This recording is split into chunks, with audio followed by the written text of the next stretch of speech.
Es el quinto episodio ya del podcast 300 millones de dioses conmigo, Ociel Rodríguez y Coque Zapata. ¿Cómo andas, Coque? Aquí andamos, ¿Calibrado? No. No, vamos a empezar.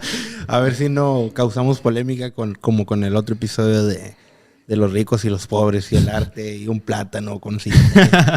Pero bueno, síguele con la presentación. No, pues bueno, el día de hoy nos va a acompañar ahora sí que alguien de profesión. Hemos invitado amigos y un poquito de todo, pero ahorita es alguien que se dedica precisamente a lo que vamos a hablar. Y pues estamos aquí con Samuel Briones. ¿Cómo estás, Samuel? Gracias por la invitación. Pues muy bien, aquí andamos. ¿Tuvo bueno el trayecto? ¿Estuvo largo el avión que tomaste? Pues iba casi volando porque ahora sí que está todo en línea recta y todo está desocupado. Anda bien a gusto en el camino. Con la musiquita y te vas nomás. Bueno, mejor para que la gente te sepa a qué te dedicas, güey, o para elaborar aquí un poquito el contexto de la raza. Bueno, creo que sí. Bueno, para los que no me conocen, yo soy licenciado en psicología. Tengo un máster en psicología clínica de la salud. Actualmente me dedico pues a dar terapia, soy psicoterapeuta. Tengo formación ahora sí que en psicoterapias distintas como la TREC, cognitivo-conductual y también hipnosis ericksoniana. Y pues básicamente laboro en la ciudad de Reynosa. Todo un estuche de monerías. Hago más cosas, pero para que te hago la larga La larga. Oye, pero una pregunta, ¿y se vive bien de la psicología? Claro. Sí. De cualquier carrera tú puedes vivir muy bien. La neta, yo siempre lo he dicho, si sabes cómo vender, si sabes de tu profesión, siempre lo vas a hacer. Es una cuestión, la verdad, de que te dediques. Yo, por ejemplo, ahorita donde estoy, estamos en una plaza y hemos tenido varias personas trabajando ahí y pues al principio lo notas, o sea, entran y hay una actitud como de que, bueno, va a pegar, pero no te mueves. O sea, si no te mueves, no lo haces. Ya. Al final de cuentas, en lo que sea, si te mueves, puedes abrir cancha, puedes ganar terreno. Es como esto, al final de cuentas. Ahorita, ya con la pandemia, pues explotó el mundo, ¿no? El formato de podcast y Sí, más contenido digital.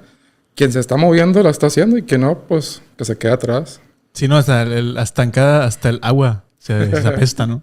Ay, Sí. te aventaste una frase de Carlos. Hasta la estaba acá esperando, ¿no? La te aventaste situación. mi Carlos Muñoz. Mira, Oye, hay una razón por la que buscamos precisamente alguien con tu profesión y gracias por aceptar la invitación, ¿no? Claro. Y de echarte la vuelta hasta acá, hasta este recóndito y No, ni tan lejos, esquinado. pero... Mira, quisiéramos empezar a leer un tweet, ¿no? El mes pasado, fue como a finales del mes de enero, se lanzó un tweet en la página oficial de Elmo que alcanzó 179 millones de usuarios. Es lo que están viendo aquí la raza, ya lo está viendo esta pantalla. Básicamente Elmo simplemente dijo, Elmo solamente está checando cómo están todos. Fue sencillo el tweet. Y seguido de eso, güey, se empezó a llenar millones de raza escribiendo de que se sentían mal, ya no quiero vivir, no sé qué hacer, estoy hasta la madre, quiero un descanso, necesito vacaciones, no sé qué más hacer en mi vida. O sea, se desató un sinfín de problemas personales. Y llegó hasta el punto que Biden también inclusive puso ahí, él lo retuiteó, y puso de que alguien siempre debe ser escuchado, tomen un poquito más conciencia de hablarse a sí mismos y la chingada. Pero, o sea, ahí te diste cuenta de que hay un pedo, ¿no? ¿Hay un pedo en el mundo o no? Lo tenemos desde hace rato. Es el chiste. Mira, aquí sí que tocamos muchos temas, la neta. Cuando hablamos de salud mental, es un tema bien enredado. Y, por ejemplo, ahorita antes de empezar a grabar, pues platicamos un poquito de la pandemia, ¿no? Nos dimos cuenta de muchas cosas en ese lapso de tiempo y constantemente hay muchas cosas que lo destapan. Entonces, algo que se genera mucho en el internet, en general, pues es el pesimismo y también, ahora sí que esta como que reacción en cadena simultánea a cualquier estado anímico. Voy a poner un ejemplo no tan, ahora sí que con lo que todo el mundo se puede relacionar, ¿no? Voy a hablar un poquito de lo que es la crítica social como artistas, etcétera, ¿no? Muchas veces vemos, por ejemplo, X cosa pasando en la vida de un artista, alguien famoso, y la gente, ¿qué pasa? O sea, reacciona ante eso. Sí. Y es una reacción, ahora sí que la verdad no lo pienso, pero como está ahí el pensamiento, la masa, pues me uno. Digo, si nos vamos al tweet realmente, pues vamos a ver más que solamente eso. Pero ¿qué empieza a ver? Pues empieza a ver esta inercia donde alguien reacciona de una manera y todos siguen ese juego. Por ejemplo, ¿se recuerdan cuando fue lo del terremoto la última vez? Ajá. ¿Cómo reaccionamos en cadena? Reaccionamos bien. Digo, hubo ahí uno que otra cosa medio turbia por parte de gobierno, robando ahí unas cosas importantes. No vamos a meternos más ahí. Pero pues fue sorprendente, o sea, fue algo que conmovía, ¿no? Cómo todos realmente nos unimos a esa causa. Y decimos, entonces, ¿cómo somos realmente? Ya. No es algo que se pueda, ahora sí que cuantificar tan fácil. La personalidad humana, la conducta humana es complicado. En diferentes contextos nos vamos a ver diferente. Vemos algo así y decimos, tenemos un problema. Pero pues también es una conducta. Digo, ¿quién no ha hecho en algún momento un comentario en internet? Pues a lo mejor un poquito salido de tono o X o Y, que sea mal, vaya. Pero realmente no refleja lo que tú eres. Claro, si hay un margen, un espectro de personas, y voy a decir que son muchas, que tienen un problema significativo en su vida. Sí lo existe. Pero no lo vamos a ver tan simple. Y pues obviamente ocupamos más de esa visibilidad, pero en una parte de nuestra sociedad, de nuestra vida, donde sea más serio, o sea, donde sea, pues no son tweet, vaya. O sea, lo ocupamos trabajar bien. Pero, por ejemplo, inclusive yo he visto por ahí a veces números que arroja la OMS y eso, que dicen que está aumentando los casos de ansiedad, de depresión, Claro. o sea, a nivel mundial, ¿no? Y ahora, no sé si sea... Mucha raza dice que es moda, mucha raza dice que ya existía antes y no lo mirábamos. De hecho. O sea, no sé si tú lo ves como algo real, eso de que es solamente lo que que porque hay pasa- más exposición lo estamos viendo, o estaba igual, incrementó, no incrementó. Mira, para empezar, importante, ¿no? Estadísticas. Ahí hay un problema bien grande porque, y lo voy a decir tal cual, no lo puedo totalmente confirmar, pero muchos, por ejemplo, estudios o estadísticas, pues están maleados también. Manipuladas. Eso es un hecho. Y muchas veces lo hemos demostrado. No voy a meter más a detalles, hay cada quien lo puede investigar, pues la tarea. No voy a decir que todos, o sea, sí es algo muy útil, claro que sí lo es, pero no necesitamos como que escarbar más cuando ya encontramos problemas, ya sabemos que está ahí. O sea, ¿qué queremos? ¿Que suba de 1.80 a 1.90 para hacer algo? No, ¿verdad? O sea, ya ese tiempo hay que hacer algo. Pero, ¿sí? bueno, perdón que te interrumpa, antes de que se me escape un punto. Pero tú crees que, bueno, en lo personal yo pienso que las redes sociales han venido a aumentar ese tipo de comportamientos, porque la gente ve a un artista, ve a alguien y quiere comportarse como esa persona. Entonces yo pienso que eso agrava más los problemas como ese tipo psicológico, ¿verdad? Porque tú ves al artista y ves que tiene 1 millón de likes y luego tú quieres imitar ese tipo de comportamientos porque dices, bueno, él es aceptado en la sociedad, ¿verdad? Porque es la... Pero yo creo que inclusive eso lo puedes llevar más a tu salón, güey. Porque, por ejemplo, antes el popular era el vato que le hablaba a toda la raza, ¿no? El que estaba en un equipo, el fútbol americano, si tú quieres. Y ahora no. Ahora el sentado al lado de ti puede estar una chava que en Instagram lo sigue un chingo de gente y es tu compañera y tiene sus 1000 likes, sus 200,000 likes, 3000 likes. Y tú subes una foto que tú crees que estás con madre y no. Te hacen ruido o bueno, te ponen ella. es a donde quería llegar por eso te interrumpí, discúlpame. Adelante. Estaba muy interesante lo que estabas diciendo, pero quería tocar este tema porque yo lo veo mucho en la actualidad. O sea, hay gente que quiere imitar a las personas que están en las redes sociales y luego cuando ellos hacen eso no tienen los mismos resultados. Entonces ¿Te estás proyectando o estás...? empiezan... No, yo sí tengo más de... Bots. Yo sí tengo más de A dos. mí sí me llegan más de 100 likes. No la mi tía, respeto. No. El primo de un amigo. El primo de un amigo. Entonces, yo pienso que eso, hoy en la actualidad, la juventud, yo creo que como ellos estuvieron desde pie a pa expuestos a las redes sociales, nosotros nos cayó nada más de Sí, repente. ya, inclusive ya de adultos, ¿no? Entonces a ellos sí les afecta que, ay, te ves bien gordo, ay, esto. Entonces empiezan esos problemas psicológicos. ¿Tú crees que las redes sociales hayan incrementado? Mira, vamos a ver una línea de tiempo. Vamos a remontarnos, súbanse este viaje al pasado, a la antigüedad. ¿Qué veíamos antes? Dices, no, pues ahí no lo viví, ¿no? Pero ¿qué sabemos? Había un contexto y un contraste cultural. Tú veías tu vida, veías a un lord pasar y decías, ¿qué soy? Y obviamente también en ese tiempo había, o sea, así que problemas psicológicos referentes a tu valor como persona, porque al final cuando hablamos de tweets, likes, followers, etcétera, hablamos de eso, de cómo siempre la humanidad a raíz social ha cuantificado su valor personal. Entonces, claro, ahorita tenemos, por así decirlo, una pintura más clara de cómo podríamos vernos como persona valiosa. Pero siempre ha existido. Vamos un poquito más adelante en la línea del tiempo. 50, 60, ves la televisión, ves a alguien famoso. No hace falta tanta lógica para decir, ok, ahí está la importancia, ahí está la relevancia de la vida. Claro, desde ese aspecto tan simple que es una persona común. Entonces, ves todo eso y es un shock, de todas formas. Ahora, lo que pasa es que ese contraste, esa pintura está más clara.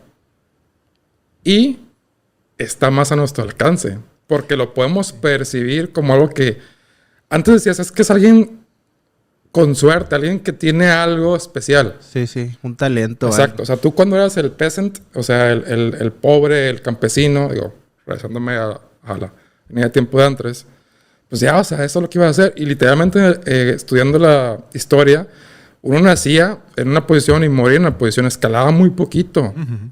Y ahorita, digo, de la sociología vemos esa diferencia. Estamos en una época en la humanidad en la que brincar, dependiendo de tu contexto geográfico y otros factores, es muy posible. O sea, realmente estamos en la mejor etapa de la humanidad.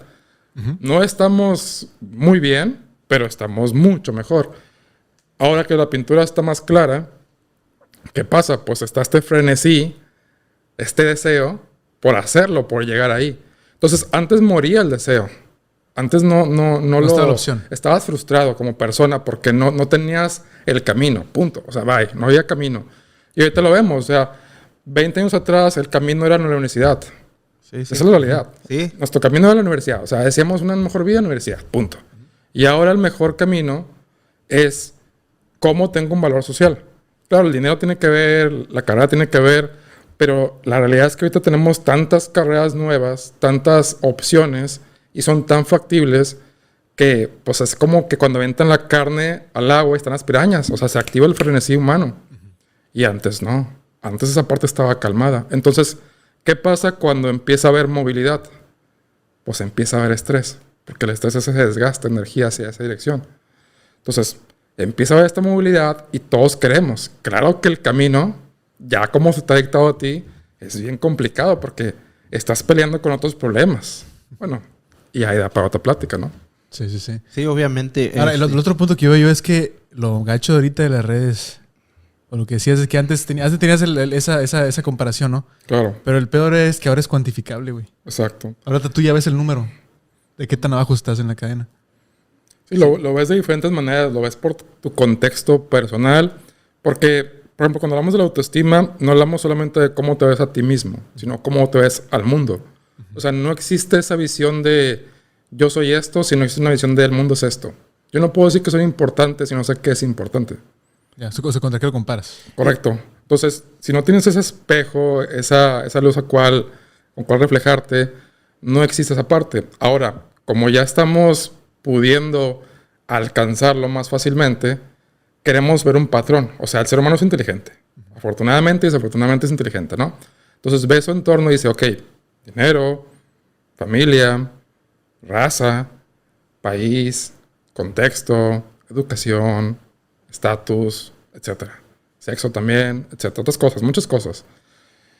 Y al final de cuentas, como niños, como bebés, vamos viendo el mundo, vamos explorando. Mira, esto es esto. No por algo hace 20 años, o sea, y voy a decir algo mejor muy de contexto. Decir, es que eres el morenito. Pues se te denigraba. Esa es la realidad. Okay. Sí. Porque todavía. socialmente... Ajá, sí. Todavía. Socialmente es algo que lo contrastaron de esa manera.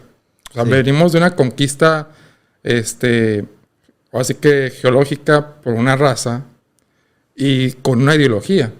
Entonces, ciertos hemisferios están luchando con eso. Por eso también, digo, nosotros vemos el racismo en este lado del hemisferio, pero hay otro. O sea, no crean que es otro, no creas que no estás a salvo por eso. Entonces, nosotros vemos todos esos valores humanos en la sociedad y decimos, ok, a eso aspiramos. Ese es el gran problema de nuestra sociedad, que estamos creciendo tecnológicamente, pero socialmente vamos muy lento. Podemos, ahora sí que acelerar el proceso, pero hay que entender los factores, respetarlos y atenderlos. Y ahorita que hablabas de la OMS, pues ellos nada más están jugando a que tenemos las cartas en la mano y ya. O sea, no juegan nada más, no bajan nada, no avientan nada. No sé si se acuerdan del caso hace poquito de MrBeast. O sea, cómo él pues, dio mucho dinero, mucha ayuda, hizo mucha obra en África, por poner pozos de agua. Sí. Y pues fue muy criticado, ¿no? Es como que vean que sí tenemos la posibilidad, pero no queremos. Sí, es solo como individual hizo eso. Exacto. Toda la nación. Oye, por ahí yo le contaba una frase en un episodio anterior que decíamos unas frases de Sigmund Freud que decía que el ser humano tiene dos deseos. El primero es el de ser reconocido y el deseo del sexo. No dudo que haya más. Claro. Pero el primero, pienso que ahorita en la actualidad, como tú dices, la gente a fuerza tiene... Perdón que me trabe, pero yo creo que eso ya ha existido. Siempre queremos tener reconocimiento. Por eso que queremos una mejor casa, queremos un mejor carro. ¿Por qué, verdad? Si tu vecino tiene un carro, tú quieres uno mejor que él. Ese deseo que la gente te reconozca. Claro. Ahora, vienen las redes sociales y empiezan ese tipo de problemas. ¿Por qué? Porque ya no nada más compites con el vecino. Ya estás compitiendo con 1000 amigos que tú tienes. Imagínate esa competencia. Entonces, yo creo que se genera ese estrés que tú mencionas. Pero a veces esa competencia no es ficticia, güey. Porque de las redes también es cuánto es mentira de lo que está en las redes. O cuántas cosas buenas publicas real, que no ves lo malo. Mira, es un buen punto. Otro que comentas, lo del vecino. La frase de Keeping Up with the Jonas. O sea, si el vecino compra la piscina, yo también compro la piscina, ¿no? Sí. Y también lo de, pues, a la competencia. O sea, siempre hemos tenido. Ahorita con las redes sociales se amplió ese rango. No recuerdo en dónde vi esto, pero hablaba de, oye, pues antes, por ejemplo, la chava guapa de la vecindad, pues competías contra 5 chavos. Y ahorita con las redes compites contra lo que alcance la red. O sea, en su cercanía. Y si la chava se puede mover o la pueden llevar, pues más. Digo, no es la realidad de la mayoría, porque esos tipos de temas que ahorita que con la guerra que tienen de sexos, como que agarran un ejemplo y lo extrapolan a como si fuera una sobregeneralización. Y no es así, o sea, la verdad es que no es así. Es el caso para algunas personas, pero no marca la norma. Entonces, sí, efectivamente, vemos la competencia, pero no estamos compitiendo en todos los torneos que hay, por así decirlo. Esa es la realidad. Póngase el ejemplo de las redes sociales. Cada quien tiene ciertos nichos. La gente normalmente, por ejemplo, piensa Facebook, Instagram, compite con... O sea, es el monopolio del mundo en las redes. Pues hay más, no las conocemos. Sí, pero ahí está la diferencia. Entonces sí, está esta creencia de que tú estás luchando contra el mundo y eso te puede llegar a frustrar. Y sí, yo, por ejemplo, en mi consulta lo veo mucho más en las mujeres. O sea, el tema de... o sea, sí que esta dismorfia corporal... constante competencia con verse de una manera, sí explotó mucho más últimamente con las redes. Güey, Lota, con todas las cirugías que hay ahorita, ¿no? Sí, cada vez más baratas. Sí, está más al alcance de la raza. La oferta y demanda, eso hace que mejoren muchos precios. Está a una tanda de distancia. Sí. Porque ya ya está en tanda. Sí, ya está en tandas. Es un hecho. Pero fíjate, o sea, lo interesante que es el tema que tocas, porque o incluso ya la gente hace prejuicios de tu cantidad de seguidores. O sea, tienes 1000, hasta un negocio. O sea, tus redes sociales tienen 10,000. Algo bueno ha de tener. Algo bueno ha de tener. Que no es la realidad, ¿verdad? Pero si tú pones un ejemplo en la vida real, si tú pasas por una taquería y en la taquería hay 2 personas, dices, pues los tacos están más o menos, ¿no? Pero si ves abarrotado, lleno y fila y tú dices, lógicamente empiezas a pensar, esos tacos algo bueno deben de estar. Nada, que el dueño de la taquería lo único que hizo fue invitar a su familia, ¿verdad? Y en ese momento, en ese momento que tú pasaste, estaba la familia y tú te hiciste esa falsa creencia. Entonces yo pienso que eso es lo mismo que pasa en las redes sociales. Por eso dices tú, no todo es real, sí, no todo es real. O sea, esa persona a lo mejor te está hablando de libros, te está hablando de, no sé, tiene un podcast.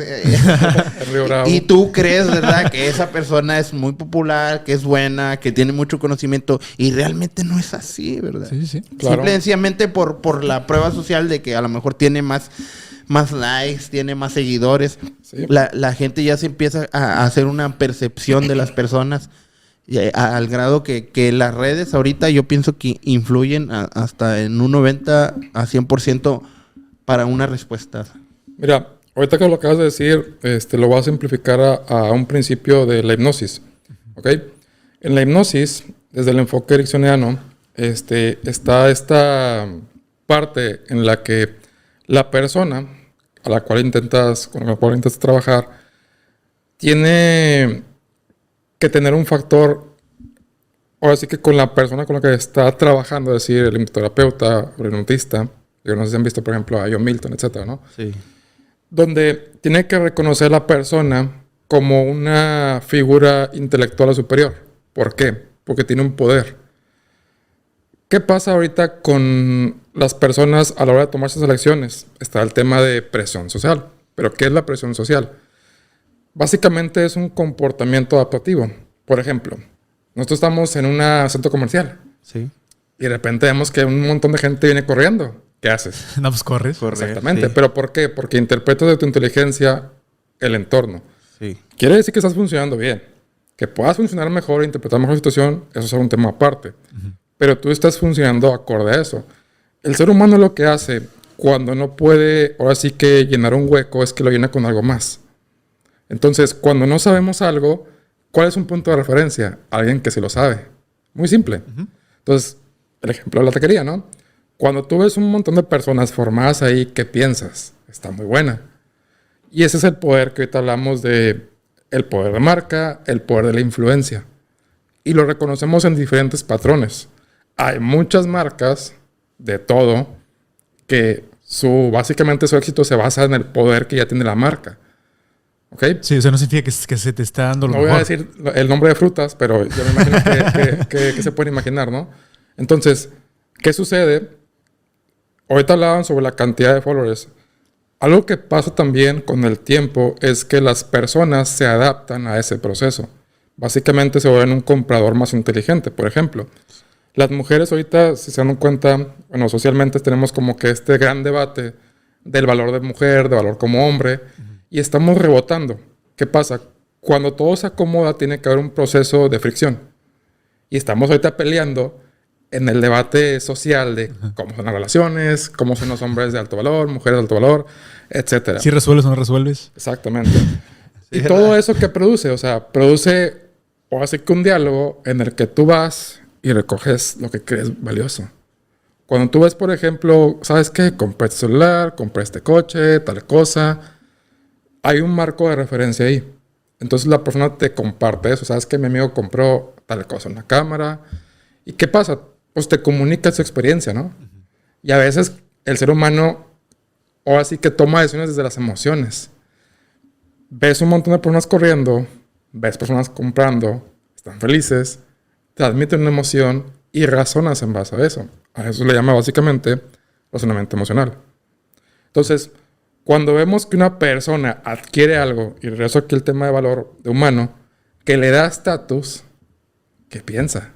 Tener eso me da estatus. Exactamente, ¿no? Entonces, es simple hasta ese punto. No nos vamos más allá. Entonces, las personas de nuestra sociedad básicamente busca patrones y quiere emularlos porque es la vía más fácil de operar. Y ahí es cuando es necesario pues detenerse y pensar y decir, ok, ¿realmente esto qué impacto tiene en mi vida? Vivimos muy en automático. Sí, porque, o sea, si tú le das mucho valor a esa, digamos, ese artículo de la manzana que estás mencionando y no lo puedes obtener, ahí empieza de que chinga madre, entonces no. Y ves que tus amigos lo están teniendo. Ajá. Ahí sí puede surgir algún problema ahí, ¿no? Claro. Por ejemplo, no sé si ustedes han hablado con alguna persona o se identifiquen con esto, que pues, ¿sabes qué? Yo veía que tenían y yo me sentía diferente.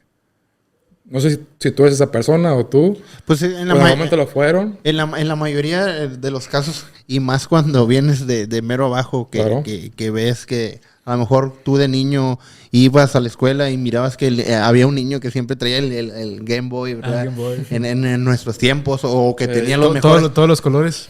Y, y que tenía los mejores videojuegos tenía el álbum de FIFA. en su casa.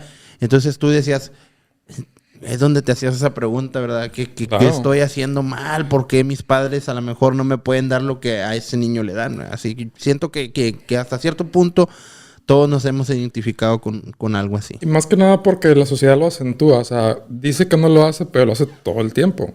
Y volvemos aquí a cómo nos conectamos con la sociedad. Vemos artistas, vemos la cultura pop y bien o mal nos saltó en ciertas cosas. Ejemplo, el hombre, ¿no? ¿Qué ves en videos donde se proyecta cierto tipo de masculinidad? Mujeres, dinero, carro. O sea, la fórmula es sencilla. Entonces, como la ecuación ya está ahí y ya se compra, pues se sigue comprando y se sigue fomentando. Y dices, no es cierto, no me importa, no le doy valor. Pero todas tus acciones, decisiones de vida dicen todo lo contrario. Todo tu comportamiento compulsivo dice lo contrario. Entonces, cuando hablamos de salud, ahora sí que mental, tenemos que hablar de todo. Esa es la realidad. O sea, si no cuidamos el ambiente en el que estamos, si no hacemos algo por eso, podemos hacer mucho trabajo, pero eventualmente la psique humana puede ser vulnerable. Y estamos trabajando con gente que ya está vulnerable. No podemos asumir que solamente un trabajo individual va a hacer todo el cambio. Tenemos que hacer un trabajo estructural. Bueno, y una pregunta, tú que dices, que te dedicas a la psicología. ¿Mm? Nosotros simples... Voy a prender el aire otra vez. Como simples mortales, ¿qué podemos hacer para cuidar nuestra psicología? Si estamos tan expuestos todo el tiempo a las redes sociales, al comportamiento que a nuestro alrededor, a nuestro entorno, ¿cómo podemos nosotros protegernos de eso? Es una muy buena pregunta. Primer paso, entender que va a ser un camino largo. Esa es la respuesta más honesta. Y trabajar con tus bases para empezar. ¿Qué significa trabajar con tus bases? Hay que entender que obviamente hay un orden de prioridades que es variado en cada persona. No puedo dar un consejo que aplique para todos, porque cada quien es un caso distinto. Entonces, lo primero que yo haría en general es evaluar tu condición actual. Como quien diría, no puedes armar un rompecabezas sin tener un orden, o sea, saber qué es cada cosa. Y más si estás a oscuras. Entonces tienes que visibilizar los problemas que hay. Una vez que visibilizas, ahora sí que empiezas a hacer ese orden. O sea, empiezas a decir, ok, esto va aquí, esto va acá, esto va acá. Voy a poner un ejemplo de algo que pasa relativamente comúnmente en la práctica, así que de terapia. Un paciente puede llegar y decir, ¿sabes qué? Pues tengo X o N cantidad de problemas. Sí. Entonces, pues hacemos una evaluación. Ok, vamos a decir que hay un trabajo de autoestima por realizar.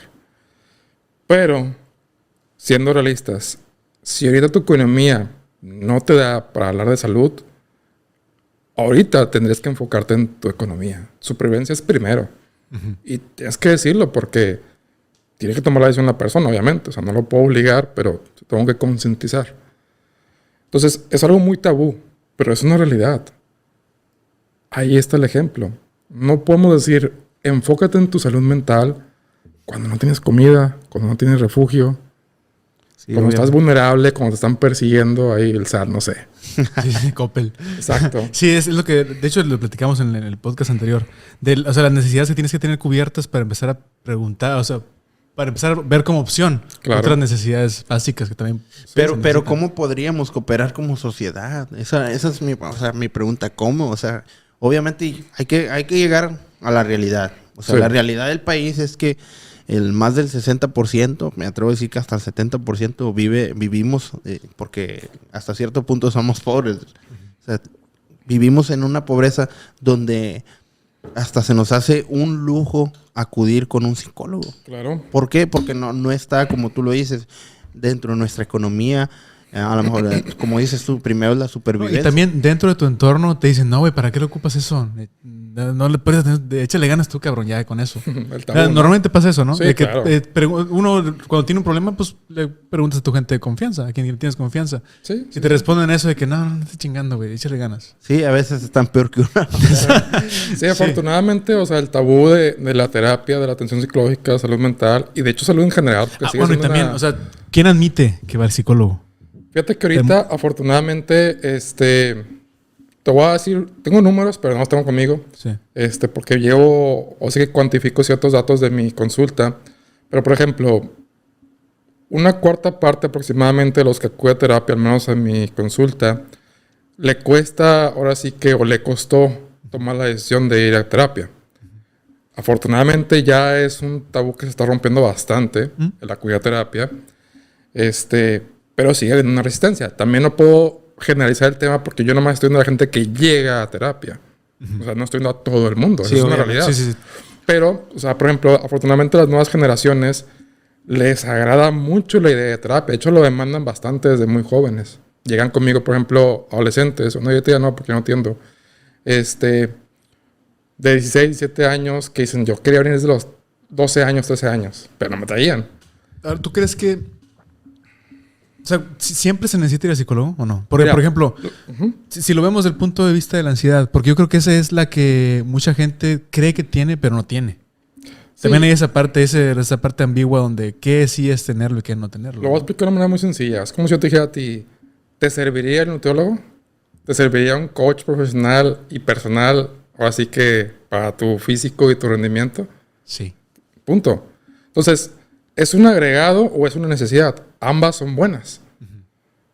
Así de sencillo. Claro que normalmente tenemos esta idea de que solamente como estás en las últimas y te tienen que aislar Cuando y tengo como atar. obstáculo para tomar Ajá. algo. O sea, Cuando es estás que en el manicomio ya. bien o mal tenemos todavía este concepto y afortunadamente agradezco a toda la gente que está, y lo decimos mucho en el gremio de psicología, que está haciendo contenido e información para romper el esquema, porque gracias a eso se ha hecho el cambio, de que tú vas cuando estás mal, o sea, cuando estás casi criminal, por así decirlo, ¿no?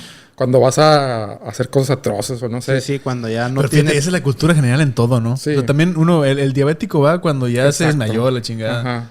Sí, por, pues por eso decía ahorita que también la salud en general sigue siendo un tabú. Digo, la gente todavía, digo, a partir de ciertas edades, más se ve que no, pues no me voy a inyectar porque aquí soy yo. O sea, y lo vimos también con el COVID. Me van a matar en el IMSS. O sea, por la desinformación que hay, ahí es la otra cara de la moneda. O sea, de que también está jugando un favor en contra de la información. En muchos sentidos.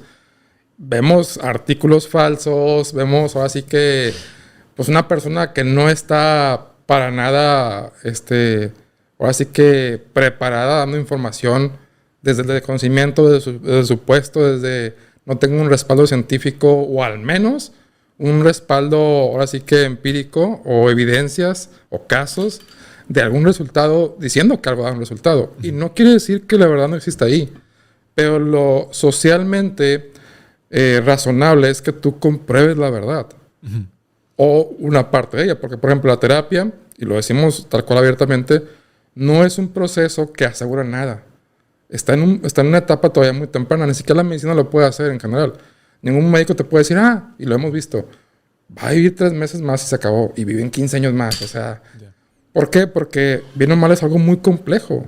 Y la personalidad humana, junto a todos los factores que la acompañan, pues es un problema cuántico enorme. O sea, creo que si una computadora pudiera predecir el resultado, estamos muy avanzados. Sí. Y no estamos ni cerca de eso. Y, por ejemplo, cuando dices, por ejemplo, le empiezas con terapia, ¿no? Pero ¿en qué punto entra ya de que tiene que tomar medicamento? Por ejemplo, está el psiquiatra, ¿no? Y el psicólogo. Mira, lo voy a explicar de una manera muy simple para que cualquier persona lo entienda. El psicólogo, más específicamente el psicoterapeuta, atiende la raíz de muchos problemas que son de origen psicológico. ¿Okay? Entonces, voy a poner el ejemplo de contexto de enfermarse físicamente. Cuando tú te enfermas, por ejemplo, de una infección en la garganta, ¿qué pasa? Primero tienes el origen de la enfermedad, que es la infección en sí. Segundo, tienes los síntomas. Los síntomas es la tos, la molestia, temperatura, etc. ¿Qué pasa con los síntomas? Bien o mal, te dificultan tu día a día. Punto. ¿Ok? Entonces, cuando tú acudes con un psiquiatra, dependiendo de tu caso, tu contexto, tú vas a requerir toda tu vida o mucho tiempo un tipo de medicamento para tener una regulación, o en un aspecto psicológico te va a apoyar en un tratamiento. Si yo te doy una pastilla para que se te desinflame la garganta, vas a apoyar el trabajo a grabar tu podcast. Porque no te va a molestar, vas a andar enfermo, pero vas a poder grabar tu podcast porque vas a poder hablar mejor. Entonces, en un caso psicológico es lo mismo. Tú vas al psiquiatra porque no puedes dormir, no puedes comer, no puedes dejar de pensar en algo. Y el medicamento regula hasta cierto punto la función cerebral y te deja hacer todo lo demás. No estás curado totalmente, pero puedes hacer todo lo demás. Y te da un margen de operación mucho mejor para otras cosas. Yo pongo el ejemplo de una persona enojada, ¿puede razonar bien? No, porque está en un estado alterado de la conciencia. Entonces, si tú llegas, por ejemplo, a una sesión terapéutica muy mal, nosotros te vamos a dar intervención en crisis, porque estás muy mal, no te podemos entrevistar. No puede haber un trabajo terapéutico ahí. Ya. Entonces, la terapia, el propósito es tal cual resolver la problemática. Ahora sí se vamos a ir con la infección directamente. Ojo, no estoy diciendo que el tratamiento psiquiátrico en algunos casos no lo pueda hacer, pero procede de una manera diferente, porque el pensamiento es el que produce la emoción. Punto. El medicamento regula eso. Es como poner un vaso con cerveza, vamos a poner el ejemplo, ¿no? Y pues la cerveza implica ansiedad. Si tú lo regulas con agua, se va a diluir, pero todavía hay cerveza.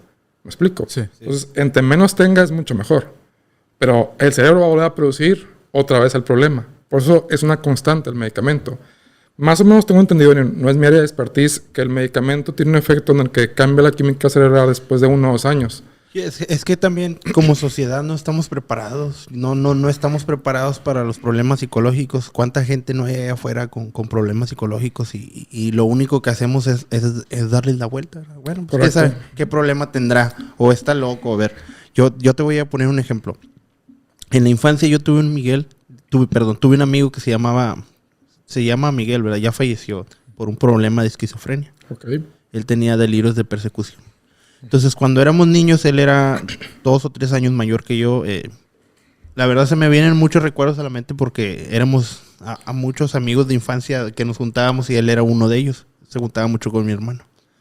Pero en lo personal, yo no sabía que él tenía problemas de esquizofrenia cuando éramos niños hasta la secundaria. Una persona muy buena, muy inteligente, demasiado inteligente. Del tema que tú le preguntaras, lo dominaba. Él estudió para veterinario, acabó su carrera y todo eso. Pero ya de grande, pues obviamente su madre se va a otro lugar y él queda solo en Río Bravo. No digo que ese haya sido el problema, simplemente que es la vida, ¿verdad? Tenemos que despegar. Ahora, la soledad también es detonante para muchas cosas, pero, ¿no? Este chavo, por ahí lo que empieza a hacer es a juntarse ya con las personas más grandes. Entonces vivíamos en un barrio conflictivo donde pues hay cierto tipo de drogas y empieza a revolverle junto con su medicamento al grado de que él ya no estaba tan cuerdo. Tú ya platicabas con él, incluso en las redes sociales ponía ponía cantidad de cosas que no tienes idea, que eran muy coherentes. Y tú es de Elmo. Entonces, él, fíjate, hasta hubo veces que anduvo perdido. En las redes sociales lo reportaban hasta en Reynosa, en Matamoros. Se iba a pie el vato. Se iba caminando, sí, a ese grado. Bueno, para no hacerte tan larga la historia, un día nada más me entero que se avienta el tren, ¿verdad? O sea, él tenía esquizofrenia con delirios de persecución. A lo que voy es, no estamos preparados como sociedad cuando vemos un problema psicológico. En lugar de dar una atención o decir, mira, a lo mejor yo puedo ayudar a mi amigo o yo puedo ayudar a esa persona o a mi familiar, lo único que hacemos es esquivarlo, ¿verdad? ¿Sabes qué? No es mi problema. No me vayan a juzgar igual que a él. Mira, desde mi perspectiva, la sociedad o la humanidad necesita trabajar en 2 esquemas muy importantes. Afortunadamente, ahorita estamos como que mejorando mucho en uno, que es el conocimiento. y el otro es habilidades. ¿Por qué? Porque realmente lo necesitamos. Es decir, necesitamos llegar a un punto en el que el ser humano sea mucho más autosuficiente en muchos aspectos. Entonces, el problema es que ahorita ocupamos mucha ayuda y no hay suficiente ayuda. ¿Ok? Más aparte de que nuestro entorno no está resolviendo los problemas, los está potenciando muchas veces. Aquí me voy a remontar a una pregunta que yo hice cuando estaba en carrera, que fue parteaguas para muchas cosas. Estaba en una clase, no recuerdo el maestro, no recuerdo la clase exactamente, pero recuerdo mucho la pregunta por el contexto de lo que estábamos hablando. Y simplemente pregunté, ¿de qué sirve de que atendamos a ciertas personas, a un número X de personas, 100 personas, si se producen 1000 personas con problemas después o simultáneamente? Es decir, yo quito 10, tú agregas 1000. O sea, ¿cuándo acabamos? Y no hubo una respuesta. Obviamente, no esperaba una respuesta tampoco. Pero ¿a qué voy con esto? A que efectivamente la ecuación tiene que cambiar. Y hay mucho trabajo, tal cual, que hacer antes de cambiar esas condiciones. Pero es indispensable. Desafortunadamente, nuestra sociedad se está concentrando en otros problemas que no son esos. O sea, pensémoslo, por ejemplo, en nuestra ciudad. ¿Qué necesitamos realmente? No, que pavimentar, no sé qué, esto y lo otro. A ver, siendo honestos, podemos vivir sin eso. Ya podemos tener una estructura ahorita que funciona hasta cierto punto. Sí. Si dedicamos más recursos a lo mismo, no vamos a salir de que tenemos una calle bonita. ¿De qué sirve una calle bonita? ¿De qué sirve que todo se vea bien si no estamos bien? Punto. O sea, nuestra calidad de vida realmente no está mejorando. Y ahorita se habla mucho de eso, de gente que dice, ¿sabes qué? Mira, yo soy famoso, yo tengo dinero, tengo salud, y honestamente te voy a decir que mi calidad de vida no ha subido mucho, porque el problema no está ahí. No quiero entrar como que una parte filosófica demasiado, pero la realidad es esa, o sea, estamos llegando afortunadamente a un punto en nuestra humanidad en que realmente la diferencia entre una persona que está en medio y está hasta el tope no es tanta. Creemos que es mucha. Por ejemplo, nosotros vivimos mucho mejor que cualquier faraón o emperador de antes. Ah, sí, sí. Punto. Así sencillo. No te vayas tan lejos. Pero ¿cómo lo sentimos? Ese punto porque claro. Por ejemplo, antes nadie, por más rico que fuera, podía viajar así a alguna parte del mundo. Nadie. No había. Podían tener súbditos y lo que tú quieras. Pero, ¿qué quieres escuchar música? Pues yo no ocupo traerme toda una orquesta. Sí, tenía que tener ahí la persona en vivo. Yo la tengo aquí. Y yo lo digo así. Va a haber un futuro donde va a haber una persona en el espacio aburrida. O sea, piensen en lo que significa eso. Significa que vamos a avanzar tanto que aún así no va a ser suficiente. Porque la mente no le va a seguir el paso al problema. Entonces, la verdadera experiencia humana no se mide necesariamente por lo que tenemos. Lo más valioso de nuestra vida ni siquiera es lo que tenemos en nuestro entorno. Y no nos damos cuenta. Es lo que a mí me llama mucho la atención a veces porque, por ejemplo, tienes al Chester, ¿no? Al cantante de Linkin Park. Ándale. El vato chingo de lana, él se mira que tiene su familia, tiene sus hijos. Claramente, pues no, tú lo ves, pues no le falta nada, ¿no? Robbie Inclusive Williams dentro de su rubro, pues era de los mejores cantantes de rock. Exacto. Güey, se suicida. Correcto. ¿Cómo explicas eso, no? Porque, bueno, cuando hablamos, por ejemplo, de temas de suicidio, estamos hablando de todo un factor que te empuja hacia atrás, que te lleva a un punto bastante crítico. Pero hablando de un ejemplo como que más neutro, qué mal, o sea, hacer tanto esfuerzo en tu vida y sentirte tan mal. Voy a poner otro ejemplo desde mi práctica. En el gremio de la medicina existe esta frustración muy constante. O sea, me ha tocado trabajar con gente en el gremio que pues tiene mucho éxito. No voy a decir obviamente nombres, claro. Pero son personas muy exitosas y se sienten fatal. ¿Por qué? Porque es una constante carrera de ser el mejor. Punto. O sea, nosotros no entendemos el contexto que hay detrás, pero ese entorno es muy competitivo, muy elitista. O sea, hay esta parte de que tú tienes que ser un ser intelectual que abarca mucho y constantemente tienes una presión por eso, o sea, la responsabilidad, etc. Y te termina destruyendo. Porque, fíjense nosotros cómo lo vemos. Nosotros somos los de afuera. decimos, si tu primo es médico, hombre, qué padre. Billetón. Sí. Y lo vemos como un estatus muy alto. Entonces cargamos toda esa energía a esa parte. ¿Y qué pasa? Claro que la resienten si la mente es frágil. Porque tú ves a la persona desde afuera y dices, está bien, está bien. Que ahí se pueden dar cuenta de muchas cosas de gente que decía, es que se veía bien y no estaba bien. Bueno, con respecto a lo que dices, que en tu gremio, por ejemplo, un psicólogo podría tener esos problemas. Sí. Mira, cuando tú te formas como psicoterapeuta, es indispensable que te trates. ¿Por qué? Un psicólogo y un psicoterapeuta son cosas distintas. Lo voy a decir desde un principio a la gente que no lo sabe. Tú puedes estudiar psicología y no eres la persona, como por así decirlo, que la gente te pinta que puedes llegar a ser. Inclusive, yo lo digo mucho porque me agrada esa parte de crecimiento en la que se nota mucho la diferencia entre una calidad de psicoterapia de una persona a otra. Y mucho eso tiene que ver también con el trabajo que ha hecho la persona individualmente consigo mismo. Entonces, imagínate ser, por ejemplo, un psicoterapeuta que atiende casos de trastornos de alimenticios y tú tienes el mismo problema. Puedes, en la teoría, dar toda la información en psicoeducación de modo terapéutico, pero internamente es un conflicto. Y pasa desafortunadamente eso en la mala praxis. Y muchos de los que se encargan de formar psicoterapeutas te lo van a decir. No puedes ser negligente con ese aspecto. Inclusive, por ejemplo, hay terapeutas que no hacen un seguimiento en el estrés que puede ser llevar casos.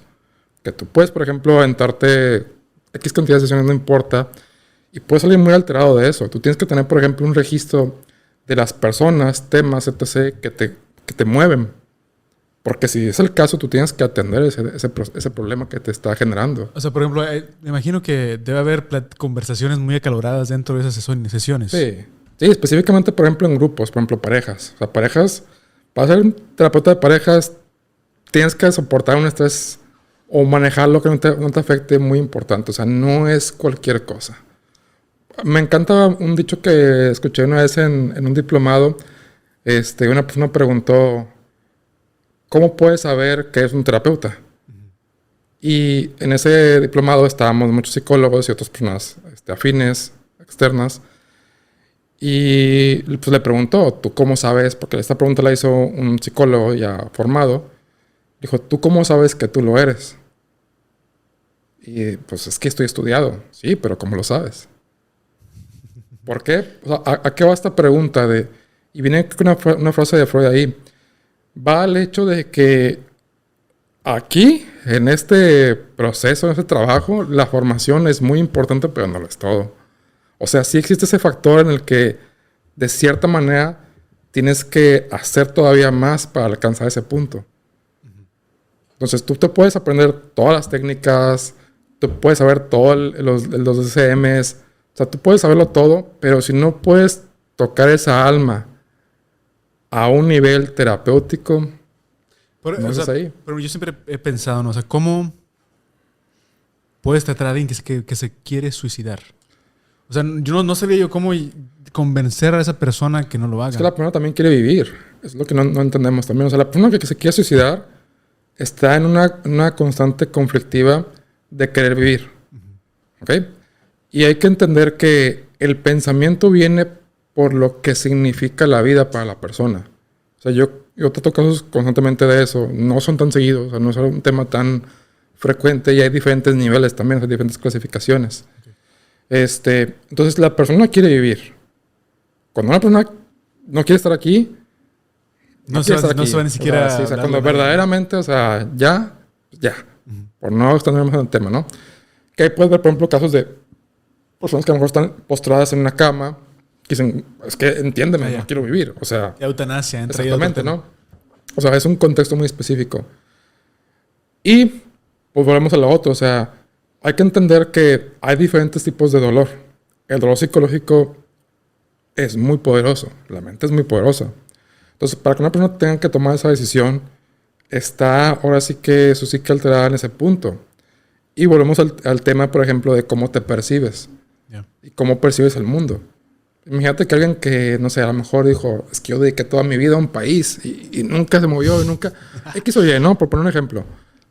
Y ve esa frustración y dice, no, pues ¿para qué estoy aquí? O sea, y es una pregunta normal. O sea, todos no la hacemos no con la intención de salir de este mundo, sino con la intención de encontrar nuestro lugar en el mundo, porque el ser humano, al ser tan inteligente, se cuestiona muchas cosas. Eso es normal.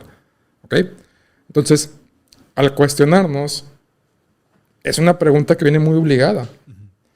Para tratar a la persona tienes que entender por qué está pelea con el mundo. O sea, cuál es su problema, cuál es su presión.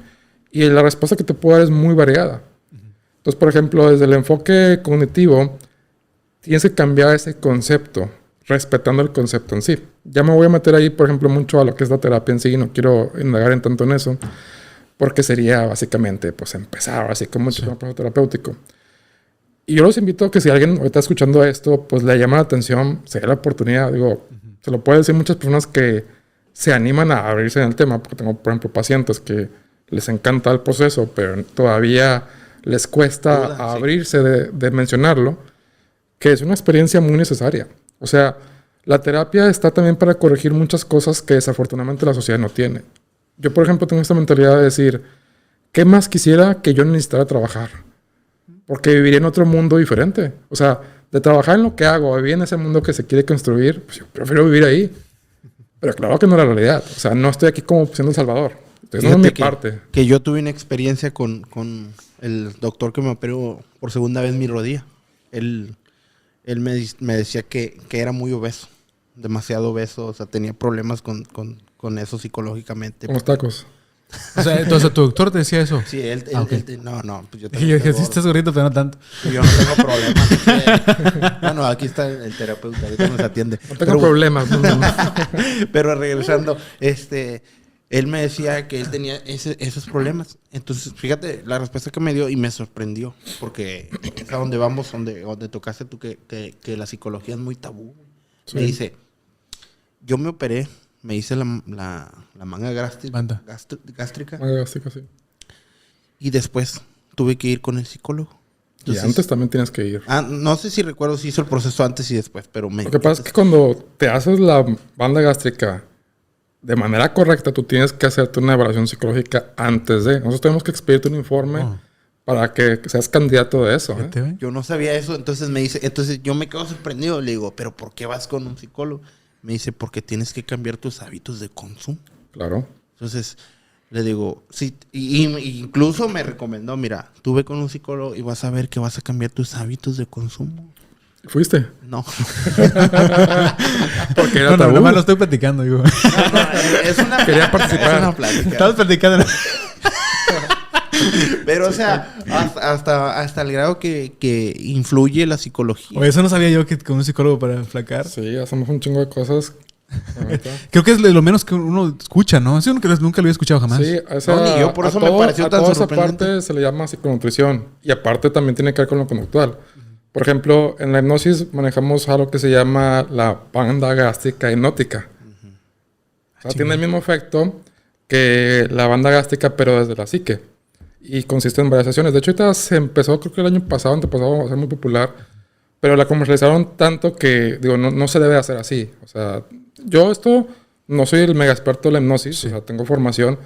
Pero, por ejemplo, cuando me formé, me contacté con una persona que usó un maestro que estaba ya muy, así que avanzado en ese proceso. Le dije, ¿sabe qué? Aparte de la instrucción que tengo, yo quiero una formación aparte. Y, o sea, recomendación para todos, paguen por su educación. No saben, o sea, lo importante que es eso. La educación continua. Sí, o sea, es un consejo que si yo hubiera aprendido antes, lo hubiera aplicado en la universidad, porque en la universidad no era un buen alumno, contrario a lo que a lo mejor pueden notar. O sea, precisamente por muchas cosas. Estaba frustrado también con la carrera, ¿no? Fue una decepción y luego encontré otras cosas. Pero el punto es de que, o sea, me explicaba, es que lo que pasa es que no lo pueden vender así, no lo pueden comercializar así, porque tiene que ser un proceso hipnótico muy individual. Aquí puedo tener la información incorrecta, me lo está diciendo alguien que estaba más formado que yo. Pero el punto es eso, o sea, que... Y por eso toqué específicamente y dije de que si lo haces correctamente, el proceso, tienes que ir con un psicólogo, en muchos casos. Porque, digo, México mágico, ¿no? Hacemos muchas cosas que están mal. Y ahí también existe también la mala praxis de la terapia. O sea, hay psicólogos y hay gente que no está formada dando terapia. Por eso también se genera una mala reputación. Exacto, esa es a donde quería llegar también.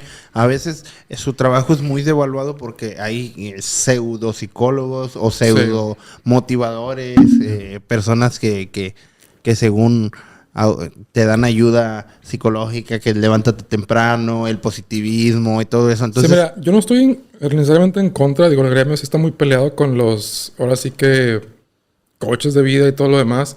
Yo sí tengo la mentalidad de que cualquier persona que te quiera ayudar es bienvenido, porque puede ser una diferencia. Claro que asumir la responsabilidad de la salud mental es un tema muy aparte. Entonces, ahí sí yo diría, no puedes como que venderte en ese aspecto. Porque sí, voy a poner un ejemplo muy simple. O sea, si tu amigo, que no está nada, que no ha visto ningún video motivacional de YouTube, si tu amigo está ahí para ti, si esto es parte de tu red de apoyo, eso cambia mucho y influencia mucho en tu proceso. No te va a garantizar obviamente que te sientas bien, pero tenerlo es mejor que no tenerlo. Entonces, si por ejemplo tú puedes encontrar un grupo de personas con las que puedes conectar, que de alguna manera te influencian de manera positiva, que te ayudan a dar un primer paso o al siguiente paso, eso ya es ganar terreno. Por eso es que yo no lo demonizo tanto. O sea, obviamente siempre lo voy a decir, te recomendaría 1000 veces que vayas mejor a una terapia buena, antes que otras cosas.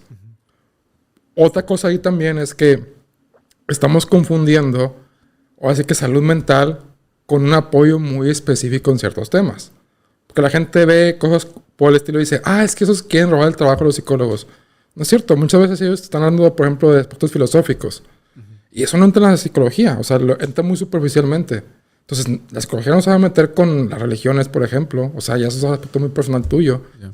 Que sí existen approaches así, pero en la realidad, o sea, no es como que, o sea, no importa eso. No importa. Fíjate, digo, sí puede llegar a influenciar, porque, por ejemplo, tenemos casos de gente que tiene conflictos con su religión, claro, pero no es como que nos hacemos enemigos de la religión para ganar el caso, por así decirlo, o sea, para tratar el caso. No va por ahí. Entonces, a lo que voy con esto es de que tenemos que aclarar muchas cosas y no caer en el ahora sí que definirlo tal cual desde mi ignorancia, porque pues, lo voy a decir así tal cual, muchas veces es ignorancia, ¿no? Mejor no decir nada a decir algo a veces. Hay una frase, espérame, hay una frase que me gusta mucho del Joker de Phoenix cuando lo interpretó en el segundo, que dice... ¿Tiene dos? No, perdón, la segunda del Joker, ¿verdad? ¿Es la de este güey? Sí, o sea, la de Leto ni la de... La retro nueva, vaya. Sí. Dice, la peor parte de tener una enfermedad mental es que la gente espera que te comportes como si no la tuvieras. Sí, muy cierto. Sí, ahí viene mucho el tema de empatía. O sea, que socialmente no somos muy empáticos. Estamos empezando a hacerlo. Pero todavía hay una resistencia a ese cambio. Digo, qué bien, por ejemplo, ahorita lo veo mucho en los adolescentes, de que ven, por ejemplo, gente de la comunidad y son muy empáticos con eso. Sí, bromeamos, pero bromeamos con todo. O sea, bromeamos hasta porque el cabello se te ve bien. O sea, esa es la realidad. Porque también ahí demonizamos mucho la comedia. Y la comedia ya vas a perderla sería mucho también. O sea, imagínate, o sea, no poder decir nada. Por eso se habla también mucho de la... O sea, la cancelación. Sí, la cancelación y el tema de la generación de cristal. O sea, de que llegar a un punto en el que tenemos que ser totalmente políticamente correctos en todo, pues también es muy agotador. Sí, no, y si vas a un show de comedia, pues se supone que van a burlarse, exacto. ¿No? O sea, ya sabes que para eso es. Sí, o sea, ¿por qué te enojas? Y la realidad es esta. O sea, la realidad es que la mayoría de la gente no lo hace. Y aquí vuelvo otra vez al tema de cómo socialmente un comportamiento aparenta una cosa que no lo es. Por ejemplo, cuando cancelan, no es la mayoría de la gente cancelando, es una porción haciéndolo. Y el miedo a ese efecto, que ni siquiera es tan real. O sea, ahorita lo vemos inclusive en nuestro propio gremio, porque no me voy a meter mucho detalle. Tú le preguntas a un psicoterapeuta, ¿qué piensas de esto? No voy a decir un tema. Tú ya sabes lo que pienso, por ejemplo, te van a decir. No se van a abrir más porque precisamente es, o sea, ¿qué gano? Y tristemente, hasta en la psicología, y en la creación y la actualización de los DSMs, que son el manual de clasificación de enfermedades mentales, pasa eso de que, oye, estamos empujando como que una agenda política aquí. No sé si supieron que hubo no sé si fue en el CIE, que es el de Europa, si mal no recuerdo, o en el DSM, que pusieron disfrazadamente un momento como clasificación tal cual, o así que la preferencia por menores. Ah, pedofilia. Y luego lo quitaron. Ah, fue un accidente. ¿Qué onda con eso? O sea, Ajá. ya a lo que voy aquí es que la presión social, la agenda, sí influye hasta así que en el sector salud mental en general. No me quiero meter aquí mucho en tema porque sí es algo muy delicado. No voy a hacer partido tanto de esto. Pero tristemente estamos monopolizando hasta la salud mental. Eso es algo muy real. Entonces estás jugando con... Sí, y no es algo bueno. Entonces ahí Pues es cuando... no te vayas muy lejos en México. O sea, no tenemos en el Seguro Social no hay ningún doctor en psicología. No, y el que está ni siquiera está formado. O sea, a mí me ha pasado muchas veces que me dicen, no, es que el psicólogo de ahí pues no, o sea, nomás me entrevistó y ya. Y obviamente no es algo como un psicólogo, o sea, un solo psicólogo, aunque fuera terapeuta, va a atender a tantas personas. O sea, o sea, tú no puedes dar un corto seguimiento a un caso si lo vas a ver una vez cada mes y medio. O sea, nosotros como terapeutas tenemos la obligación de tener nuestra agenda controlada. O sea, algo que yo me he topado muchas veces, tristemente, de pacientes que vienen conmigo ya después de tener una experiencia, que dicen, no, es que el psicólogo con el que iba me daba cita cada 2 meses. Y ahí te va, eso me lo platicaron a mí después, en una formación. Es que a veces hacen eso para nada más tener puras entrevistas y nunca entrar a terapia. Entonces es mala praxis porque la entrevista es lo más simple, es una recabación de información y a veces es intervención en crisis. Pero lo hacían ¿para qué? Para que desalentar al paciente de que continuara un proceso porque no había un proceso. O sea, es una mala praxis. Porque, lo mismo, el psicólogo no estaba realmente formado. O pasa algo que también, por ejemplo, ves en medicina, cuando eres cirujano estético, que le tienes miedo al proceso realmente. O sea, tú puedes estar formado para hacerlo, pero la persona tiene miedo a empezar el procedimiento. Entonces, o no lo hacen, o lo delegan, etcétera. Entonces, tú tienes que ser honesto con esa parte y decir, ok, yo a lo mejor sé hacer una lipo, pero no tengo miedo de hacer una lipo. Entonces, ve a terapia y atiende ese problema y continúa haciendo lo que supuestamente tenías que hacer, o no lo hagas. Para Pues, lo que te preparaste, o sea. Y en realidad, en la práctica, por eso me gusta mucho, o así que involucrarme, estudiar de vez en cuando, o sea, me gusta hacer una vez al año. Ves eso, o sea, ves casos de terapeutas que dicen, yo tengo miedo de dar terapia, y es algo muy real, porque es una gran responsabilidad. O sea, lo puedo leer en mi contexto. No sé muy bien, pero en mi generación casi no somos todos psicoterapeutas. No sé cuántos, yo creo que unos 5 tal vez. Fíjate Y que es lo que más se espera que hagas. en la película del Joker es que me gusta mucho esa que hicieron retro. Ujú. Se decía que él tenía el síndrome de pseudobulbar. Es una enfermedad caracterizada por la expresión emocional exagerada, inapropiada en un contexto. O sea, no paraba de reír y no había motivo y él estaba riendo. ¿Te ha tocado casos así? Mira, hay muchos casos de, ahora sí que trastornos muy específicos que en la realidad no ves. Porque precisamente son muy raros. Sí, sí. Por ejemplo, nos gusta recibir esos casos porque es como que... Sí, no es el morbo, ¿no? Es como el médico que dice, me tocó a un paciente que tiene 6 dedos, por ejemplo. Entonces, quieres la experiencia de eso, porque bien o mal es una buena experiencia, ¿no? Sí, sí. Entonces, te tocan casos y dices, que no se vaya, que no se vaya, que no se vaya. Y ya no regresa. Y yo, ching, ya no regresó. Y el caso estaba padre, ¿no? Porque cuando tienes casos muy extraños, ocupas, o así que a veces que te den un seguimiento aparte. Es decir, tú como terapeuta, cuando el caso no lo puedes manejar por tu cuenta, pides un apoyo o lo derivas. Eso es lo correcto. ¿Sabes qué?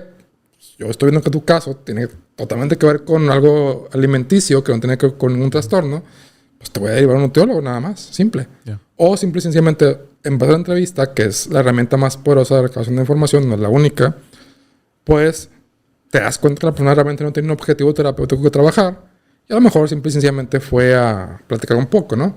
A desahogarse. Es muy raro que ocurra, pero puede llegar a ocurrir. Entonces, le das la invitación de que se siga evaluando, que se siga entrevistando, pero pues no lo obligas a comenzar un proceso que no tiene un sentido. ¿Okay? Porque como terapeuta tienes la responsabilidad de no abusar en ese aspecto. Tienes que ser muy honesto, ¿no?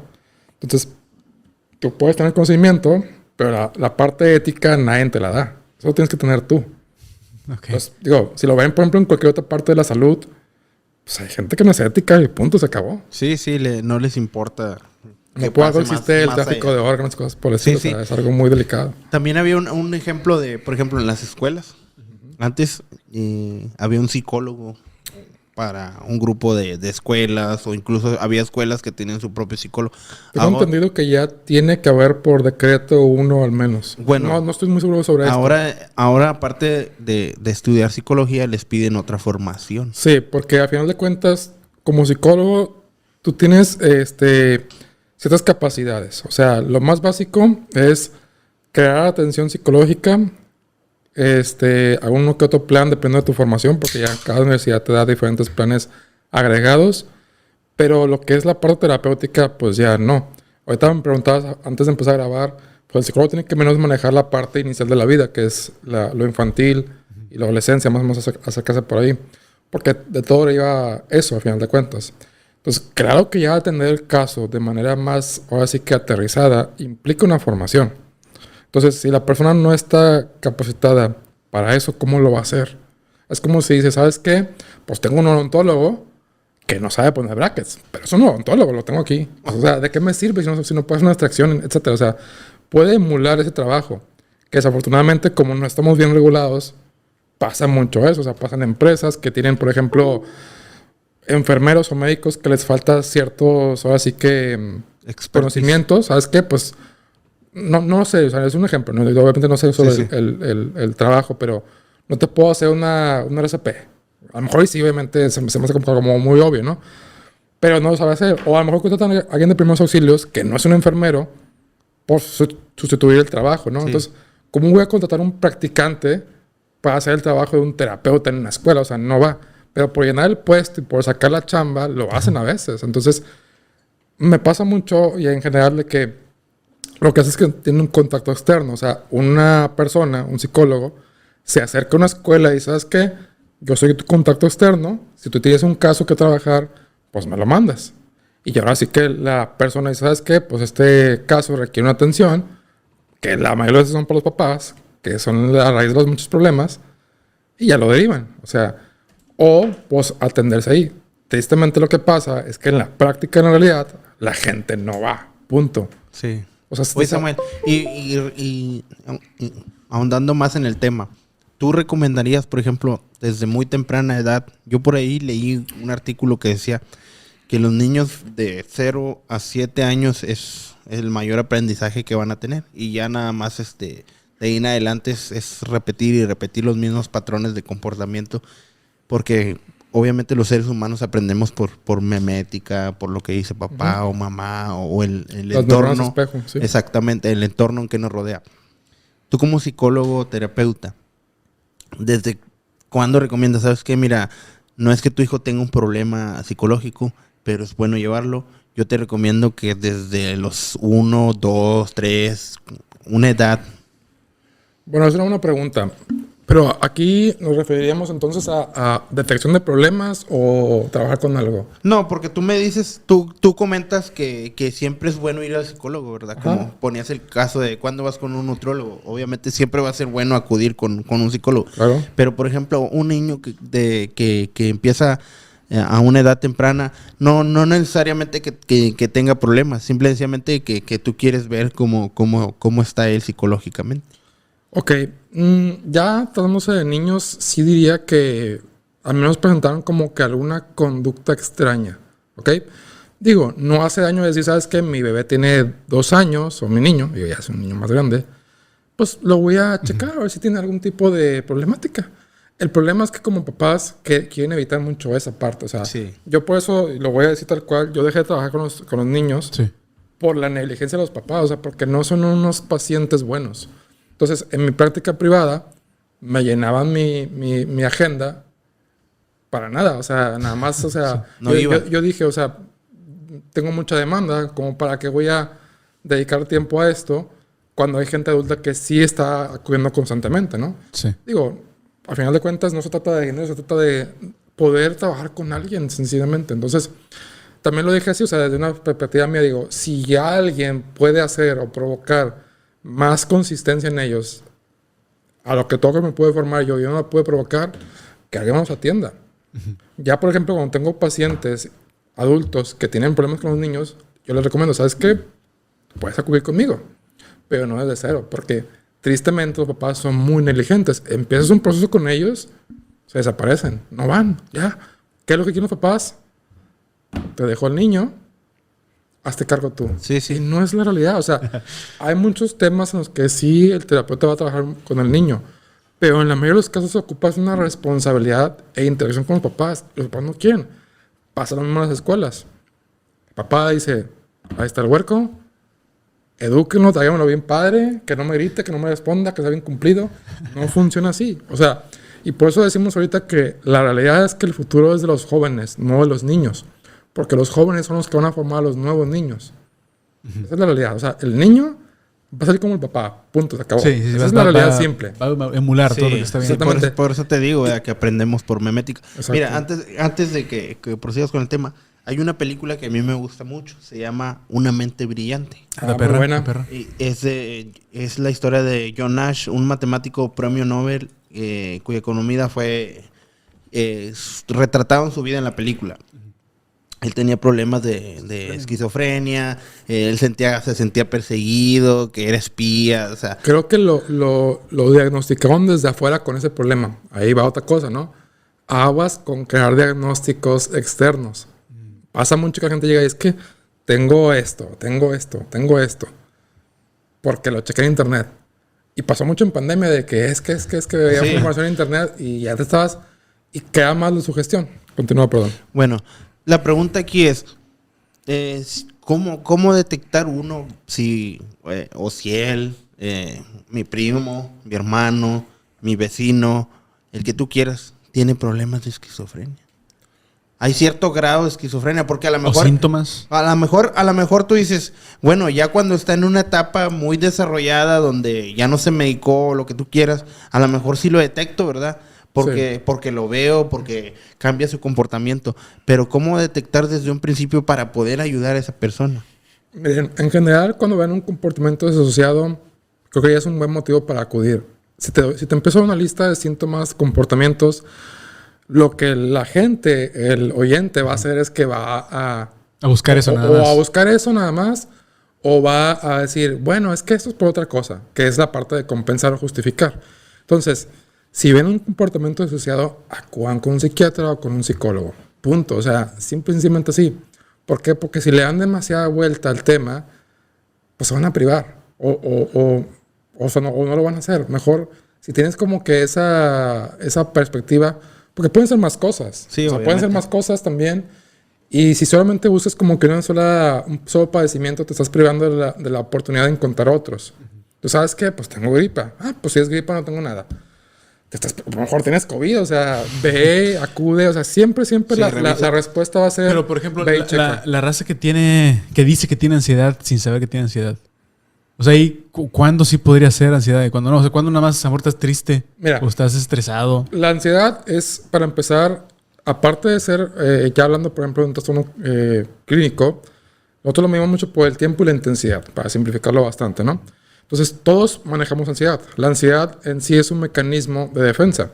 Por ejemplo, si yo te digo, oye, tu carro está ponchado. Chinga.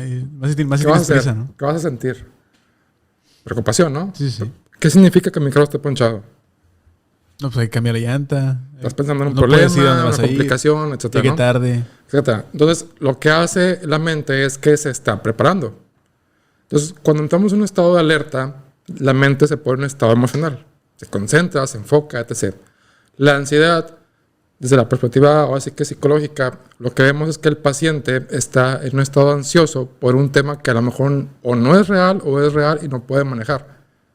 Entonces, por ejemplo, me tocó mucho trabajar con gente, ahorita que no sé si se acuerdan o lo vieron, que estaba en la Plaza de las Américas, los inmigrantes. Oh, sí. Sí. Entonces, yo veía sus problemas de afuera y decía, no, pues, qué complicación. Y empezaron a llegar conmigo, bastantes, y me decían, no, es que quiero tratar mi ansiedad porque no podemos dormir. ¿Qué pasa? Bueno, es que en las noches, pues, se oye que se llevan a la gente, se escucha que, ¿cómo se llama? Se golpean, que toman. Decía, ok, no pueden tratar eso, porque tienen que estar alerta. O sea, su mente, o sea, están funcionando como deben de funcionar. Entonces sigan durmiendo en el día como lo hacen. Porque se supone que tienen que estar alertas. Sí. O sea, Si yo les quito eso, por poner un ejemplo, pues vas a dejar desprotegidos. Entonces, la ansiedad tienen que entender que no está ahí para ser su enemiga. O sea, el miedo es una herramienta útil. No está ahí para destruirte. Sí, el error ahí es que duérmete en la noche, güey. Exactamente, no, o sea, no. Tenemos este concepto social de que las emociones que normalmente son de origen negativo, producen algo negativo, son dañinas. O sea, la ira, por ejemplo, no, si tú te enojas estás mal. No, existe el enojo solo también. Entonces, tienen una función. Claro que en una medida exagerada pueden provocar un daño. Sí, por ejemplo, si tú mantienes una ansiedad en el tiempo, obviamente te va a cobrar factura, ¿no? Entonces, imagínate, eres una persona que tiene a su familiar en el hospital y se supone que no sientas nada. O sea, eres un ser humano también. Es normal que produzcas esa reacción. Entonces, claro, puedes llegar a un punto en tu desarrollo en inteligencia emocional en que puedes manejar esa situación mejor. Sí, pero es una cuestión de márgenes. O sea, no te queremos hacer una persona insensible con el proceso terapéutico. Queremos prepararte para que la sensación se pueda manejar mejor, el control emocional sea mejor y la perspectiva de la situación también sea mejor, porque todo se basa en eso. O sea, tú cómo percibes una problemática. Una persona diría, es que si la llanta está ponchada, o sea, no voy a llegar al trabajo y me van a correr y va a pasar esto, va a pasar esto, va a pasar esto, un millón de cosas. Una persona con inteligencia emocional diría, ok, voy a cambiar la llanta, si no llega a poner un retardo, ni modo, por simplificarlo. Obviamente hay un proceso más complejo con eso, ¿no? Pero no se siente tan mal. Ya, llegué tarde, se acabó, o sea, no pasa nada más. Pero volvemos a lo mismo. La persona se va formando de acuerdo a su experiencia de vida. Punto. O sea, yo lo explico mucho en terapia para que la gente se empatice. O sea, tú no estás mal. De hecho, el hecho de que te sientas así quiere decir que estás funcionando bien. Solamente que así te has ido construyendo. Pero, por ejemplo, mucha gente la cataloga como enfermedad en sí, ¿no? O es enfermedad. Porque, por ejemplo, dicen... O como los consejos que dicen, no, es que estoy bien preocupado. Ya no te preocupes. O sea, no es la solución tampoco algo tan sencillo como decir, no te preocupes. Pero por eso los consejos son imposibles. O sea, es como si le dices a una persona, tú tienes tu pareja y te está dejando pues que te valga. Es que no, porque a la persona sí le importa. Punto. O sea, no te debería importar. Lo que pasa es que sí le importa. No está respetando su lógica actual. O sea, yo ya le doy un valor a algo. Yo pienso que esto es mi mundo. Esta es mi canasta de huevos de oro. Y tú me dices que me valga. Pues, ¿qué te pasa? O sea, sí, me acaban de decir que me vale. Ya deconstruí este concepto, ya estoy bien. Pero sí puedes crear una mentalidad, sí, o sea, a lo mejor sería muy frío, ¿no? Por ejemplo, yo por ahí he leído un poquito de autores en filosofía, Marco Aurelio y todo eso. Ajá, estoísmo. Y te ponen muchas frases que te dejan pensando. Entonces tú empiezas a leer y dices, sí es cierto, ¿verdad? ¿Por qué me preocupo de cosas que a lo mejor no voy a poder arreglar? Pero a lo mejor para el mundo te vuelves muy frío, ¿no? Es que mira, sí. Ahí está un poquito de explicación. La teoría y el conocimiento no lo son todo. Voy a poner un ejemplo para que todos entiendan. Es un ejemplo que pongo muy comúnmente en la terapia. ¿Esto hace bien o hace mal? ¿La cerveza? Sí. ¿Hace mal? Ok. ¿Y la tomamos? Sí. Es un concepto que tú ya tienes. Más sin embargo, cedes a la acción y lo consumes. ¿Por qué? Porque no todo tiene que ver con conocimientos. Hay una relación cuerpo y mente y relación en general con los estímulos. Por eso las adicciones se tratan de una manera sistemática. ¿Ok? Entonces, por eso tú le puedes decir a la persona, haz esto. Desde tu lógica está bien, pero no es el mismo ser. Es lo que no entendemos. Entonces, ¿qué pasa? Pongo otro ejemplo. Está la comida chatarra, está el azúcar, sabemos que no hace bien y lo consumimos. Punto. Porque ya tenemos una relación con eso. Entonces, no podemos romper un patrón de comportamiento tan fácil. Hay un trabajo estructural para hacerlo. Por eso que hablamos de la comida, existe la psiconutrición. De nada te sirve que te den una dieta que tú sistemáticamente no puedes seguir. Tú puedes un día comer algo, pero luego tu organismo te empieza a decir tacos al pastor, tacos de la escuela, de la secu. Sí, obviamente. Entonces, ¿qué pasa? Se activó Alexa, ¿no? ¿Qué pasa? Que pues obviamente nos encanta mentirnos y decir que tenemos un control sobre nosotros, pero no es la realidad. O sea, la realidad en la teoría y en la aplicación no es así. ¿Y qué hacemos? Nos comportamos de otra manera. Yo pienso así, pero actúo así. Y eso también funcionaría, por ejemplo, para una persona que procrastina mucho en los proyectos, Sí. De que no realiza las cosas que se proyecta a futuro. Entonces, hasta en eso la psicología lleva un rol importante. Claro, porque estamos hablando de conductismo tal cual. O sea, yo, por ejemplo, ahorita actualmente tengo muchos casos que a la gente le gusta trabajar el tema de procrastinar. Sí. Y es lo mismo, es conductismo aplicado. O sea, tienes que primero entender qué decisiones toman, por qué las tomas, qué patrones de comportamiento toman y hacer un cambio gradual si es la mejor estrategia para eso. El terapeuta tiene que elegir la mejor estrategia terapéutica conforme a la información que tiene. Y eso en la práctica se va acomodando, o sea, ya vas cambiando el enfoque conforme al resultado, ¿no? Entonces, cuando una persona, por ejemplo, dice, es que yo quiero cambiar, y bueno, ahorita me acabo de acordar de algo.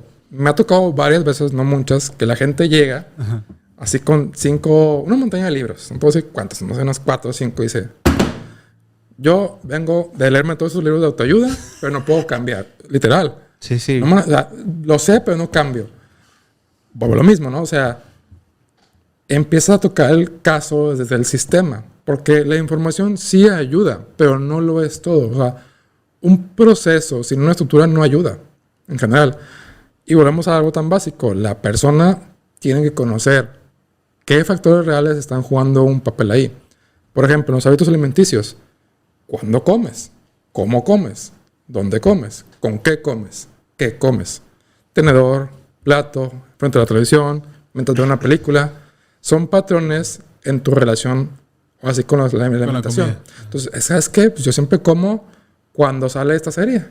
Y voy yo no mi veas la novia, serie, no la veas. Entonces, la del barrio, okay. Betty la fea, ¿no? Exacto, sí. La que está bien larga, nada más. Cuando escucho podcast. Todo eso es una relación, o así que con la alimentación. Y va cambiando. Entonces, si yo sé que la persona, por ejemplo, rompe el esquema de su dieta, cuando sale de antro, cuando sale al bar, cuando ve a su pareja, ¿dónde hay que actuar? Ahí. Divórciate. ¿Cómo? Pues ahora sí que es un cambio gradual, una estrategia que sea amena para la persona. Pues empieza a entrevistar a la persona en ese aspecto. O sea, ¿qué haces? ¿Qué comes? ¿Dónde? ¿Cuáles son alternativas? Entonces, es todo un sistema, ¿no? Y obviamente en la práctica no todo pasa como te imaginas. O sea, yo le puedo decir a un paciente, mira, vamos a cambiar este hábito haciendo este cambio, etc. Por no entrar mucho detalle. Entonces, en la práctica a lo mejor lo puedes sostener de 7 días a la semana, 4. Pero es un peor eso, ¿no? Entonces, ¿qué pasó que te ayudó a fomentarlo y qué pasó en los días que no pudiste? Yeah. No, sabes que ese día me habló mi amigo. Tu amigo es un factor externo que influye en tu comportamiento. Entonces, rompe el esquema. Vamos a crear una estrategia para eso. Porque cuando lo que no tienes es un esquema de protección o una alternativa. Cuando sí lo hay, ya es diferente. Por eso las dietas, y no es una crítica mala hacia eso, las dietas fallan mucho por lo mismo. Porque no respetan la relación de la persona con el alimento. En algunos casos extraordinarios funciona porque la persona se adapta mucho, tiene mucha resiliencia o X o Y, o hay un factor o como también, la presión. muchas veces también es ya que estás en el extremo, ¿no? De que, güey, Sí. si Mira, pasa esto, te van a amputar la pierna. Y ahí sientes no, ya ahora sí lo sigo porque lo sigo. A eso se le llama un condicionamiento negativo. Es como si yo te digo, ¿sabes qué? Si voy a tomar una cerveza en un año, te vas a morir. ¿Vas a tomar una cerveza? No, pues ya estás ¿verdad? curado. Pero es una presión externa que tiene un gran poder sobre ti. Te vas a morir. Si lo tomas, te vas a morir. Pero yo no tengo ninguna consecuencia por hacer esto. O sea, no me voy a morir. Entonces, cuando existe eso, se puede jugar con eso. Por eso existe el condicionamiento positivo y negativo. Entonces, es algo que usamos mucho con los niños y también con los adultos, ya de una manera más estratégica, porque un adulto se autorregula, un niño se supervisa, es diferente. Ya. Sí, la bronca es cuando uno mismo es el que tiene que ponerse limitantes. Sí, ¿no? ajá, claro. Pero bueno, oye, pues un gustazo que te hicieras la vuelta. Ya creo que ya se nos acabó el tiempo. Pero bueno, ahora compártenos tus redes. Tu podcast, también tienes un podcast ahí que la raza puede escuchar. Sí, miren, en cuestión del podcast, ahorita ya lanzamos nada más uno. Es el podcast Personas. Ahorita nada más lo hemos subido a YouTube. El otro podcast está por lanzarse. Vamos a grabar entre 7 y 10 capítulos antes de hacer un lanzamiento oficial. Y luego ya vamos a tratar de hacer, así que, o lanzar un capítulo por semana. Ya. No voy a compartir el nombre por obvias razones, pero en cuanto lo tengamos, o sea, ya lanzado, pues va a estar toda la información ahí. Por lo pronto me pueden seguir en Facebook como psicólogo Samuel Briones. Y pues en Instagram vamos a cambiar también la plataforma, así que ni para qué me siguen ahí. Okay. Vamos a crear nuevas redes. Ya está mi página en YouTube. Vamos a estar lanzando videos sobre psicología. creo que en 2 semanas, una semana. Y vamos a crear más redes que van a ser de, así que, contenido social. Para que lo sepan, o sea, el contenido que yo voy a estar creando más específicamente no va a ser de psicología, va a ser social. Pero sí voy a tener una red, o bueno, la página de YouTube sí va a hablar de contenido, así que psicología, más que nada para los pacientes y gente interesada. Pero ya lo demás, así que es algo de valor social. Entonces me pueden buscar ahí en Facebook como psicólogo Samuel Briones y resido en la ciudad de Reynosa. Perfecto. No, pues Samuel, muy interesante, muy nutritivo y me atrevo a decir que eres uno de los invitados que más dudas nos ha despejado, porque normalmente somos nosotros. Es opiniones. Sí. Sí, que entramos en controversia en opiniones, pero Sí. la verdad, un tema muy interesante de la psicología. Incluso yo quedo anodado de tanta información que me diste, porque mira, yo soy ese que lee los libros y procrastina. A lo mejor voy a ocupar tu ayuda. Sí. Interesante todo lo que mencionaste, muy nutritivo. Tocamos todos los temas y pues muchas gracias por estar aquí. Gracias por echarte la vuelta. Gracias por Y la pues nos vemos la invitación. próxima semana, raza. Hasta luego.